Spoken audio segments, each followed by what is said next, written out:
అర్జునుడి పూజ కూడా శివుడికి చేరలేదంటే నమ్మగలవా? ఒకరోజు అర్జునుడు తన మనసులో ఒక నిర్ణయం తీసుకున్నాడు. నేను శివుణ్ణి అత్యంత భక్తితో ఆరాధించాలి అని నిర్ణయించుకున్నాడు. అతను అడవిలోకి వెళ్ళాడు. ప్రపంచం నుండి దూరంగా ప్రశాంతమైన ప్రదేశాన్ని ఎంచుకున్నాడు. అక్కడ ఒక చిన్న శివలింగాన్ని ప్రతిష్ఠించాడు. ప్రతిరోజు సూర్యోదయానికి ముందే లేచి చల్లని నదిలో స్నానం చేసి తాజా పూలను సేకరించి శివుడికి అభిషేకం చేసేవాడు. నీటిని జాగ్రత్తగా పోస్తూ ప్రతి పువ్వును భక్తితో స్మరిస్తూ తన మనసును పూర్తిగా శివుడికి అంకితం చేసేవాడు. రోజులు గడిచాయి. ఆ రోజులు నెలలుగా మారాయి. అర్జునుడికి భక్తి రోజురోజుకు పెరుగుతుంది.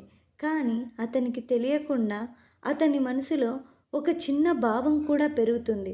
నాలాంటి శివభక్తుడు ఈ ప్రపంచంలో ఇంకెవ్వరూ లేరు అనే భావం నెమ్మదిగా అహంకారంగా మారుతుంది. ఒకరోజు అర్జునుడు పూజ చేస్తున్న సమయంలో గాలి కూడా ఆగిపోయినట్టు అనిపించింది. ఆ ప్రశాంతతలో ఒక మధురమైన స్వరం వినిపించింది. అక్కడికి వచ్చాడు కృష్ణుడు. కృష్ణుడు చిరునవ్వుతో అర్జున్ని చూసి అన్నాడు, అర్జున, నీ భక్తి గొప్పది, కానీ సంపూర్ణం కాదు అని. అర్జునుడు ఆశ్చర్యపోయాడు. ఇంకా ఏమి కావాలి అని అడిగాడు. కృష్ణుడు మెల్లగా సమాధానం ఇచ్చాడు. నువ్వు నీకంటే గొప్ప భక్తుణ్ణి చూడాలి, నాతో రా అని తీసుకెళ్ళాడు. ఇద్దరూ కలిసి అడవిని దాటి ఒక చిన్న గ్రామానికి వెళ్ళారు. అక్కడ ఒక సాధారణ మనిషి కనిపించాడు. పొలంలో కష్టపడుతూ చెమట ఊడుస్తూ పనిచేస్తున్నాడు. అతనికి పూజలు లేవు, మంత్రాలు లేవు, యజ్ఞాలు లేవు. అతను కేవలం తన పని తను చేసుకుంటూ జీవిస్తున్నాడు.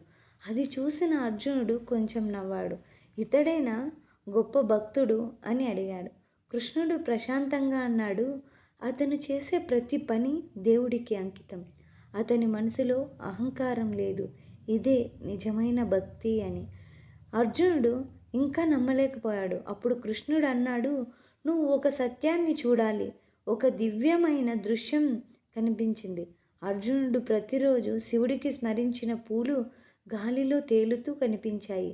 అవి శివలింగం వైపు వెళ్ళలేదు, నేరుగా ఆ సాధారణ మనిషి వైపు వెళ్ళాయి మరియు అతని పాదాల దగ్గర నెమ్మదిగా పడిపోయాయి. ఆ దృశ్యం చూసిన అర్జునుడు షాక్ అయ్యాడు. అతని గర్వం ఒక్కసారిగా కరిగిపోయింది. అతని కళ్ళల్లో నీళ్లు తిరిగాయి. అతనికి అర్థం చేసుకున్నాడు, భక్తి అంటే కేవలం పూజలు కాదు, శాస్త్రాలు కాదు, బయట కనిపించే ఆచారాలు కాదు, మనసులోని వినయం, పవిత్రత అని. అహంకారం లేకపోవడం నిజమైన భక్తి. అర్జునుడు వెంటనే తల వంచి కృష్ణుడికి నమస్కరించాడు. ఆ రోజు నుంచి అతను పూజను మాత్రమే కాదు, తన ప్రతి ఆలోచనలోనూ ప్రతి పనిలోనూ అతని శ్వాస కూడా